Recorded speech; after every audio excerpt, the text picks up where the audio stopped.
Hello, one and all, and welcome back to Off the Dome. I'm your humble interviewer, Jordan Brown, and with me for the very first time is Kelsey Hunter. Say hi, Kelsey Hunter. Hi, I'm Kelsey Hunter. So wonderful for you to join me. Thank you so much. I reached out to you because of the bear, and I want to talk about the bear. But before we get to the bear, because I'm afraid if I start with the bear, we will be fully at time, and then I will have asked you no other questions about it. You are the model shop coordinator for Dimension 20, I believe. Yes, model shop coordinator, model shop manager is kind of like a title that we were deciding on. Great. Cool. And you've been with Dimension 20, it looks like, since about 2019, June 2019, started as a model maker. Yeah, on and off. My first season was with Crown of Candy. And then I did a couple years not working with them. And then I did the holiday special for Misfits and Magic. Yeah, I've seen on your website, you have the beautiful shots of the DM screens of A Crown of Candy and Misfits and Magic. So how did you come to Dimension 20? You know what? I'm not sure. It feels so long ago. It was a whole pandemic ago. So it was there might have been like a friend who I had worked with who had recommended me, and then worked on that season, and then kind of every time it came up again, Rick was like, "Are you available?" And I'm like, "No," and it didn't really work out until this year. I've been basically working with this show for almost the whole year on and off, but it's been I feel like I've kind of been with it through its humble beginnings back in Rick's shop in Inglewood, and now we're on the stage or on site at the D20 stages, so I feel like I've kind of been with it for a while. That's super cool. I love that you're like, I don't know, I just got there somehow. I know you worked with you were on Dungeons and Drag Queens. Yes. What was similar? I assume similar role as what you have now for Burrows End. No, my sort of job evolved. I came in for Mintopolis and Dungeons and Drag Queens just as a model maker, kind of taking on a lead model maker role, and then Raven wanted to do more model making. When I reached out to Raven to be like, "Hey, would you come talk to me?" They were like, "You have to talk to Kelsey. Kelsey is the person you have to talk to," which is why I just slid into your DMs to be like, "Hey, Rick said yes," so that felt like I had a slight in to be like, I'm not some lunatic. People kind of know me. I was talking with him. I was like, some guy is asking me to interview. Do you know him? All right. So, the beating heart of the bear. I want to know everything, but how early in production were you at the original Abria Carlos meetings of I want the nastiest battle set that's ever existed?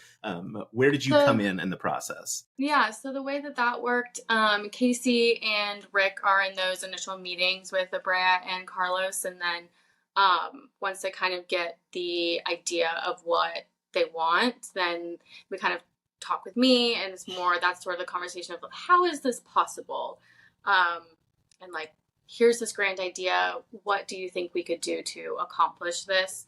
And so in those meetings, I kind of got a little bit of the bulk of figuring out the bear, how it could actually work, which was really fun.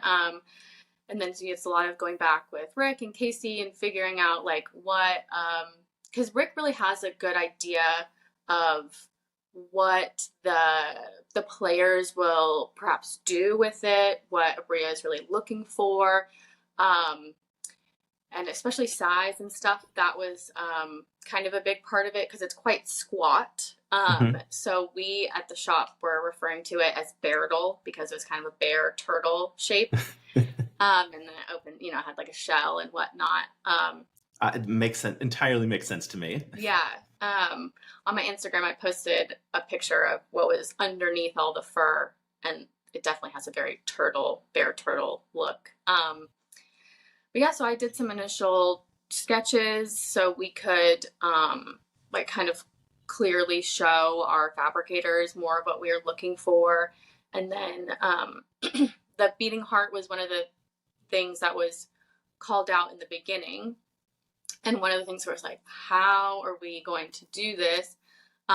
Because there's some parameters like, you know, it has to be controlled by a battery. You have to be able to replace the battery. You know, you can't have someone just like pumping. My first idea was like, oh, well, to make it very easy, you could make a sealed silicone sleeve and, you know, use a little tube and like you could like pump air into it to make like a pulsing movement. But, you know, that doesn't work because it has to be completely hands-free.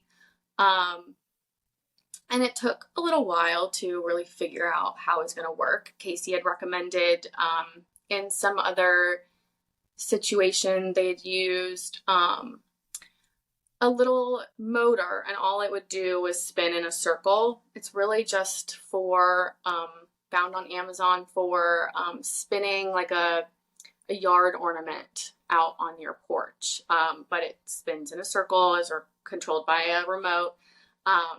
And eventually I had found some like Halloween props on Amazon and made molds. Excuse me, I made a mold of the outside of the heart, and then cast it in silicone. And then made a little sleeve, made a compartment, like a holder that I folded the sleeve over, and I just used furry pipe cleaners that I arranged in a sort of a way that would pulse on the inside of the sleeve of the heart, and it worked really well. It worked incredibly well. Yeah, thank you. I had, excuse me, I had worked previously. I do feel like I'm a little desensitized to all of the gore that was the bear, because in the past I've worked on quite a number of true crime documentary type series where one of my jobs was to create these autopsy scenes. And even then, at the end of filming, they were like, wow, we're going through editing, and a lot of what we shot looks really, really realistic, and we're having to cut around more than we did last season, because last season it was a little more like, oh, fake looking. So that's what I bring. I brought, and Rick really knew what the inside of a dead animal looked like. Yeah, that tracks. Oh, well, yeah, he's like the inside of the, you know, the sleeves, not the sleeves, but like the sort of shell of the bear, like, you know, he's like, oh, well, that's not really what the inside of, and he's more white, and like you need the kind of like layers of skin that, and we're like, oh, okay. But it worked out really well. There was, we were just like, I'm really happy of how far we could push it. Yeah, that's super cool that you brought is it how did you murder me? Why did you murder me? One of the other shows yeah, why did you kill me? Why did you kill me? Sorry.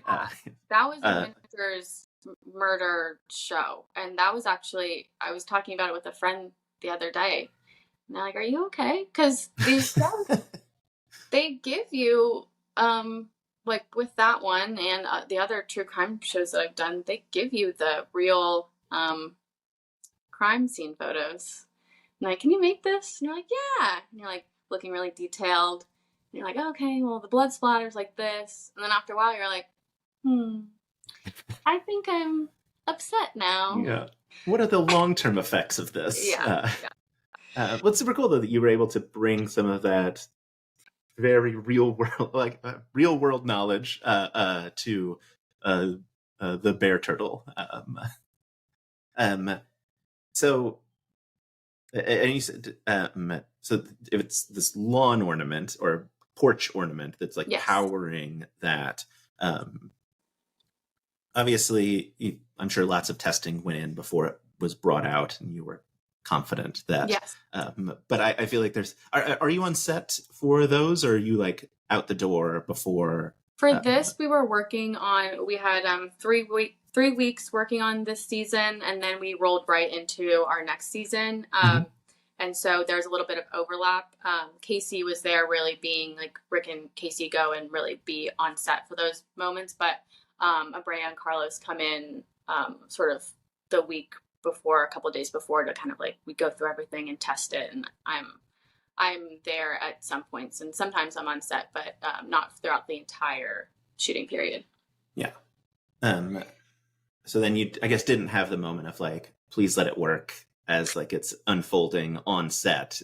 We did a little bit when they came. So the bear was one of the first things that we started with. We started with the neutral board, the DM screen, and then we had Team Bear. And that was Sadie Nash, Rachel Ferris, and Ash Shemekas, and me. And so we started that in the beginning, and then we rolled into the other sets. And then when Brian and Carlos came in to sort of see everything, and Rick was going to demonstrate that the heart beat, and we had this all sort of, we found that it worked with the battery. We had the little diode that reads with the remote kind of set into the bear and kind of sealed up in there. And this, as we found out, we were like, okay, well, we can set it with the remote. It'll turn on and off. After a certain amount of time, the internal mechanism turns off, and it's not communicating with the remote anymore. So I was like, oh, great. We get to show them that this works. And it was like, oh God, like what happened? Did the batteries run out? Like, and then we found out that we can't like go 5 days without the remote reading with the battery pack. So that was a little bit like, I'm panicking. Like, I swear it works. Like, we've tested this a million times. And those are those things you kind of take on, especially as sort of like the team leader, and like, those are those things that you kind of take on personally. You're like, oh God, it's my fault. I fucked up.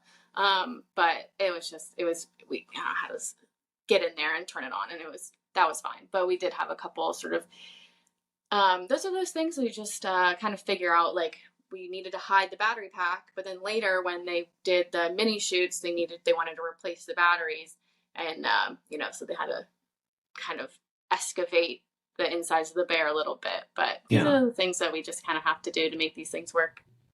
Yeah. Are you involved in the mini shoots, or are you long done at that point? That's really Casey and Raven. That's their sort of thing. Cool. Yeah, I'm more managing the team when we're building. Yeah. So what was the reaction from Bria and Carlos on the unveiling? They just absolutely were. I think every single set that we make really just blows everybody away. Because they're just like spinning out ideas and like, oh, wouldn't it be cool if we did this? And we're just like, we will do that. And we do. And I think they're just, absolutely. They were really blown away, very excited. And just seeing the cast reaction, I got word back, like when they were filming, like everyone called you nasty. And I was like, awesome. Yeah. But then just seeing that reaction of the crew or the cast was like, it really makes everything, all of the small challenges, really worth it. Yeah. Did you get to see that? Like, did someone send you an edit beforehand, or were you seeing it like last week with us live? I saw it last week. Yeah. Okay. Yeah. That's of course, they're reporting back. Everyone freaked out, but just seeing it is different. You got to see Erica climb the table for the first time last week. That's super cool. And I do have a point of contention here. Mm-hmm. They didn't call you nasty. They called you narsty. Yes, you got an additional letter. Only you got an additional letter. I assume then like that also then the adventuring party you saw last week where that happened. How did that feel to be like so singled out of like a team of people to just be like, but this person really like made the bear? I don't think I really like. I think it was an accumulation of everybody's work that made the heart, I wouldn't take like absolute credit. It felt really good. Like, but I mean, I really was part of, this team, and we worked really well. And it does make a lot of like, the kind of pushing, like, okay, Rick said that we have to do this better, and like we have to change that, and it really made all of that worth it. It feels really good to kind of get those kudos, but I do think it's really a big team effort. I mean, they listed everyone. It just felt it felt very special that you were called out individually of like of Narsty. The additional R to like felt very fun. And I mean, that is Rick's brain to be like, we're gonna make the heart beat. So I just facilitated it. I mean, but brilliantly facilitated. Thank you. Yeah, I know. I mean, as someone who like spends a lot of time in the Dimension 20 community, I mean, it was like Matt Mercer reveal, the drag queens reveal, like in trailers, level of excitement when that bear came out. Like, like the Discord just like exploding and people talking about it. I mean, I assume I know you had seen player react or had heard back of player reaction. Did you think the fan reaction would be as strong as it was?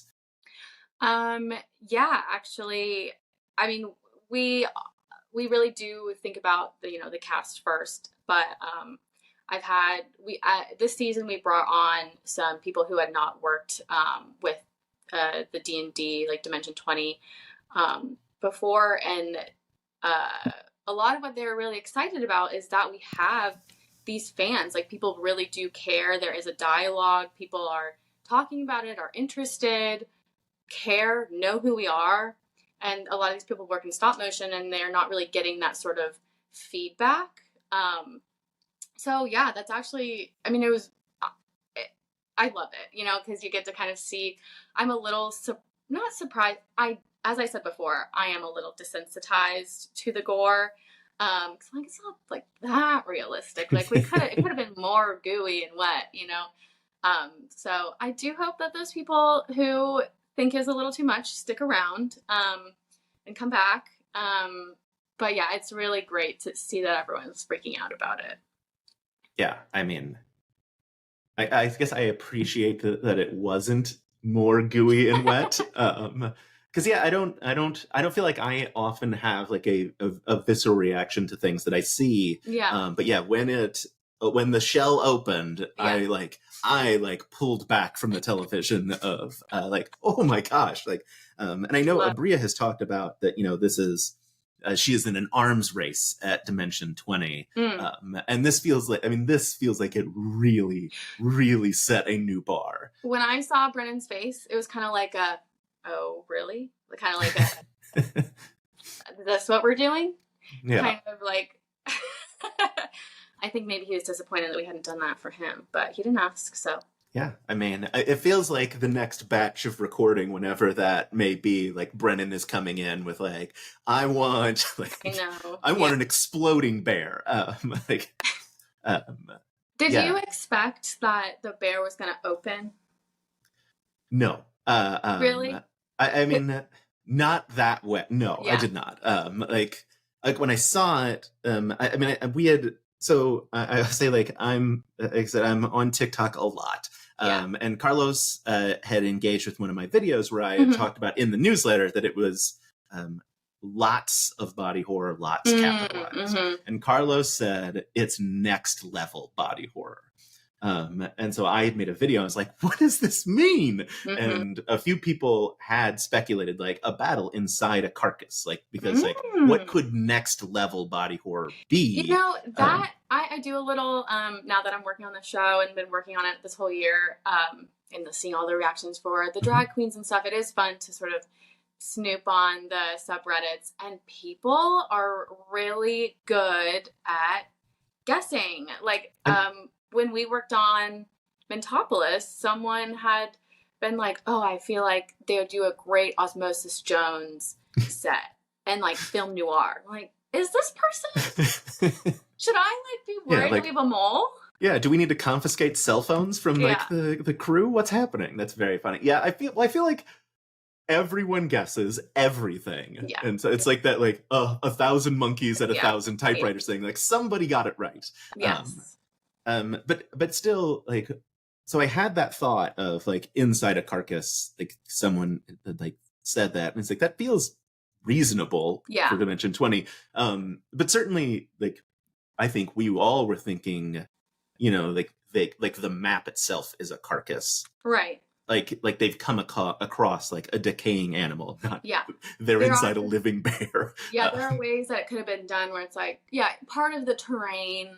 Yeah, where it's a little. There's like a rib cage is like sticking up out of the ground or whatever. Which I feel like we kind of done that, you know. We're past like that. Yes, that feels like a crown of candy. Like we've done, that's food in the ground. No, I guess that's not food, but you know, food for stuff, maybe and chipmunks. The very true. When I saw the holes, I thought there was a moment where I was like, they're going inside, right? Are they going to go inside? I certainly did not expect the shell. Because we're like, you know, we've all seen it. We actually last weekend, we all got together for a watch party, which was really fun. And we're like, some of the crew hadn't seen it at all. And we're like, oh, you know, you can see those seams. We're always ragging on ourselves, like, oh, like that could have been better or whatever. And them at like the cast not expecting it to open was like nice. Yeah, they were, because if you can see them on TV, they're sitting next to them and they weren't looking at those seams. Like Erica freaked out just when they saw the bear on the map, like let alone when it. Yeah. One of the things I really love is that you and other people have started sharing a lot more of those like behind the scenes kind of like, here's us.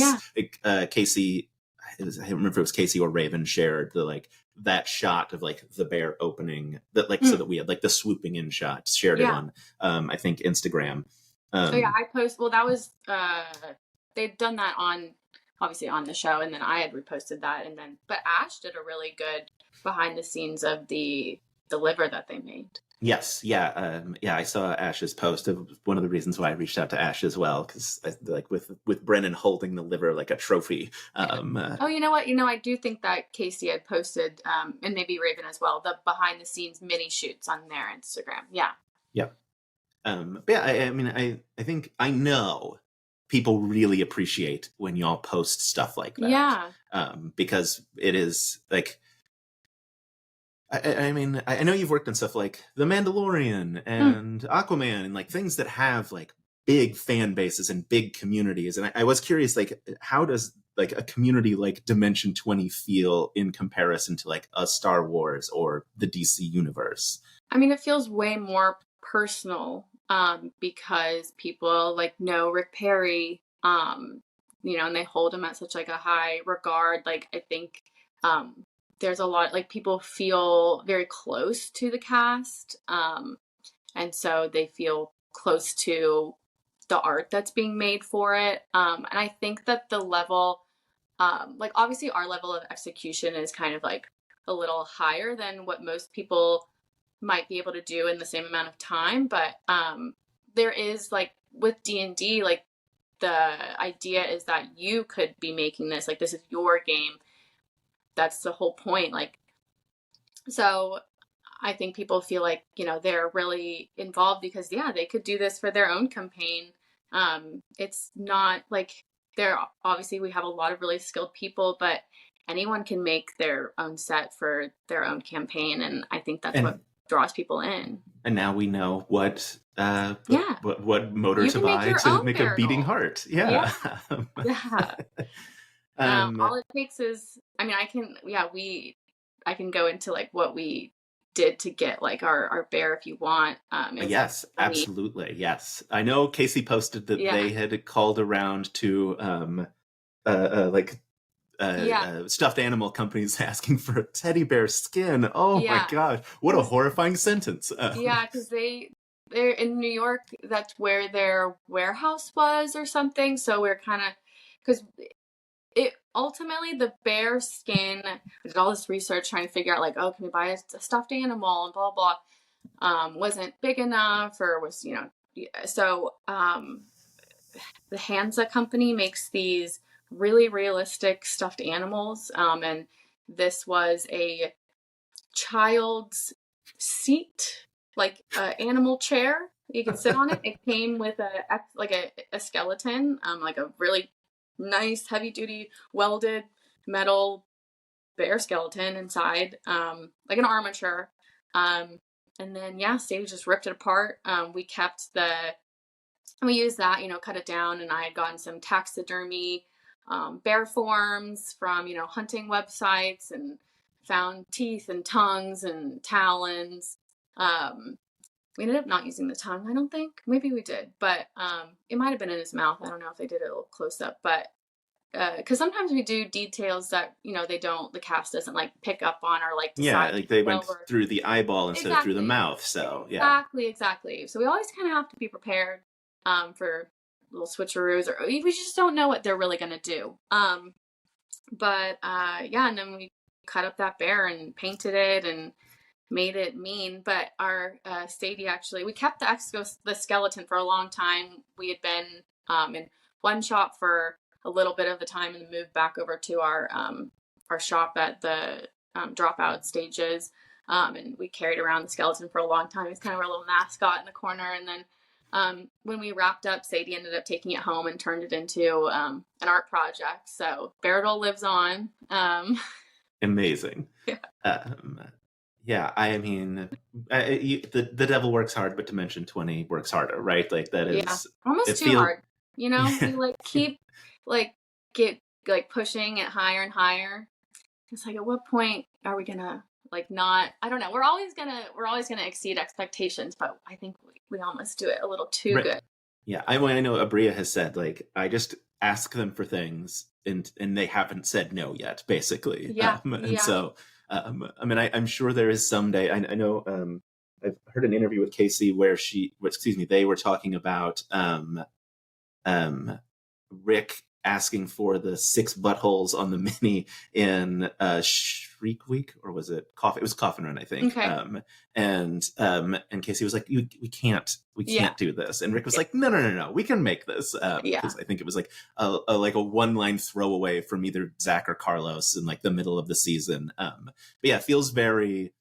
I mean, I think that's one of the things that fans love so much is the production quality. I mean, I think people are really excited. I know people are really excited because obviously, like, we've been watching since freshman year and now getting to see junior year, and like that build of like, because it's not like the production quality was bad in freshman year, but like I won't ask you anything about it. But like, I mean, obviously it's going to be better than it was in freshman year, and we're very excited for that.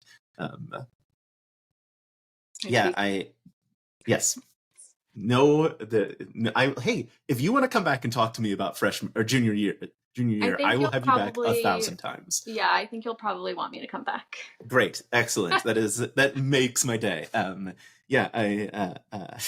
made a video because you are the first interview in this series, and I was like, boy, I really hope this is not going to be a thing where at the end of it they're like, all right, that was your one, because I'm gonna want to talk to him every season. I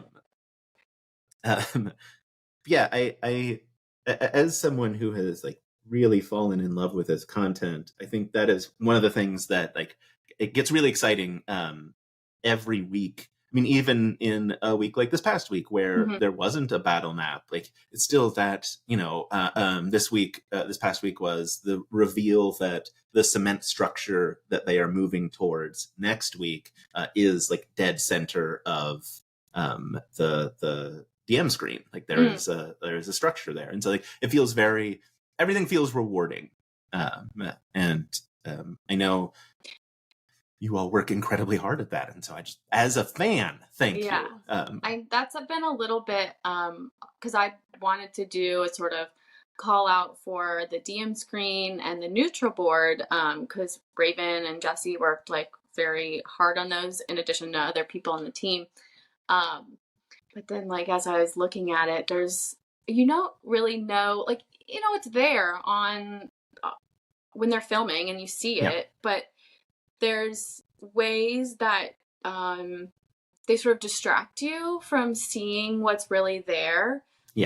Or they're like not really focused super hard on this, and like as the cast goes into the story, they see more, the viewers see more. So I'm holding off until we finish because I don't want to accidentally give anything Yeah. away. Yeah. I mean, in the preview for next week, the doors are open and there's blue light coming out of the Ooh. closed green doors. And I was like, oh, so I think the first time the DM screen changes in a season, has an interactive element to it and looks like blue all over. But I won't ask you about it. I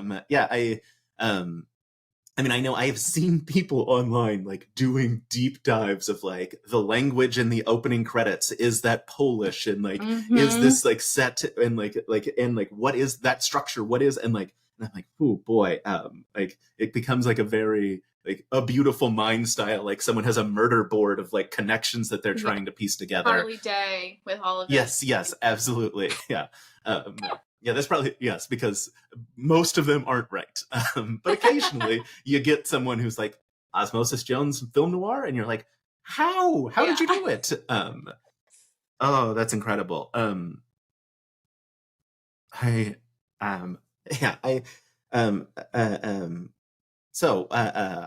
last thing. I don't want to keep you.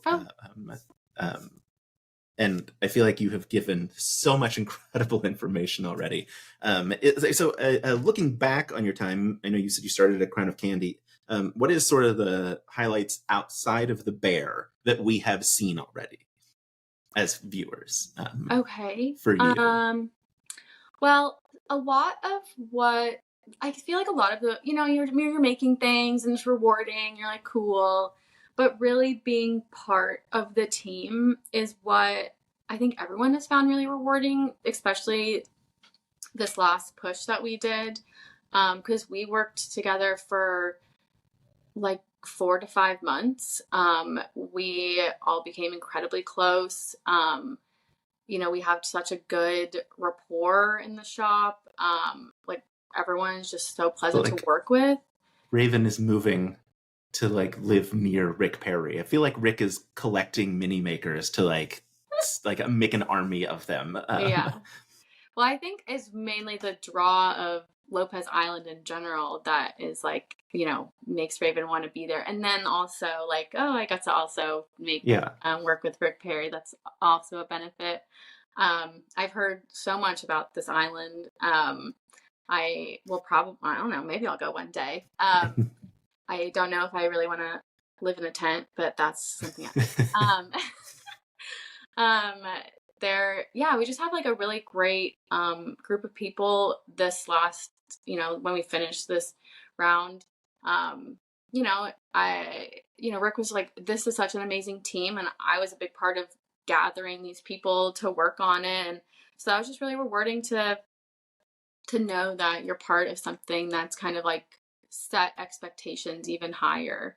I really do think that what we have coming up, or what we've done for Burrow's End, and like what we have coming up, is really just gonna blow people away. We had amazing people work on this, and it really shows. Yeah, I know. I mean, every time I've heard Rick do an interview and someone's like, "What's your favorite thing?" He's like, "I can't tell you because it's coming up." It's like 3 or 4 times I've heard him ask that question, and every time he's like, "It's the next thing we're working on is my favorite thing." He's very like, he doesn't really seem to like to remember all of the what he's done in the past. He's very focused on what's happening in the future, and but it honestly just keeps getting better and better. I really did. When I did the Misfits and Magic sort of holiday thing, that was really fun because that was I kind of got to. It was me and a very small team that I was leading, and it was just, I don't know, it's just fun. I just love working on small stuff. Like, something else that was fun. I saw someone dressed up as, I guess, Brennan for some sort of Halloween costume, and he was wearing a Dean. There were 2 people at New York City Comic Con that were like dressed as Brennan with like the shirt. And then they had, one of them had a little Crown of Candy castle, and I was like, I made that, and that looks just like it.